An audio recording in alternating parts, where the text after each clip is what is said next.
ટંકારા તાલુકાના હીરાપર ગામના ખેડૂતોએ રાત દિવસ મહેનત કરીને મગફળીનો પાક તૈયાર કર્યો, પરંતુ ટેકાના ભાવે વેચાણ માટેનું તેમનું રજીસ્ટ્રેશન સેટેલાઇટ મેપિંગના આધારે રદ થતા આ ખેડૂતો હેરાન પરેશાન થયા।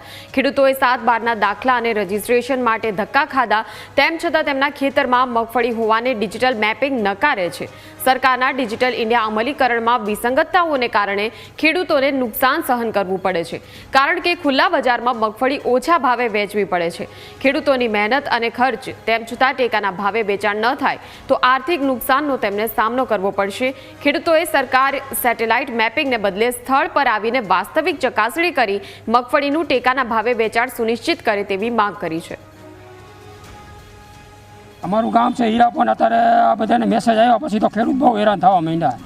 આ ખબર પડતી ક્યાં જવું, શું કરવું, કંઈ ઘર ભરતી નથી।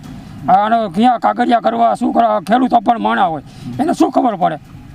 આના માટે સરકારે કંઈ પહેલેથી કંઈ સુવિધા એવી કરી દેવી જોઈએ કે ખેડૂત હેરાન ન થવો જોઈએ। હા, મેસેજ આવ્યો એમાં તો રિજેક્ટ આવ્યું છે। ખર્ચા એટલા અનલિમિટેડ કરી નાખ્યા છે ને સરકાર કાંઈ જવાબ દેતી નથી। આમાં શું અમારે શું કરવું? અભણ માણસને, અભણ ખેડૂત છે એને કરવાનું શું? કાંઈ ધ્યાન જ નથી દેતી સરકાર કાંઈ। વીઘે ખર્ચો કેટલો લાગતો? વીઘે ખર્ચો 20 થી 22 હજારનો ખર્ચો લાગે, અને કંઈક એવો રોગ આવી જાય તો વધારે ખર્ચો લાગે।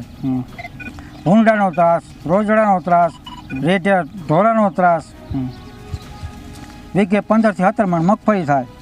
સાહેબ, મને મેસેજ આવ્યો એવો કે તમારા ફિલ્ડમાં મગફળીનું વાવેતર નથી, એવો સર્વે ઉપરથી જે કરવામાં આવ્યો એમાં એવું બતાવે છે। મારે 2.5 હેક્ટર જમીન છે, એમાં મેં ઓલરેડી મગફળીનું જ વાવેતર કરેલું છે સાહેબ, અને આ તમારી સમક્ષ દેખાય જ છે।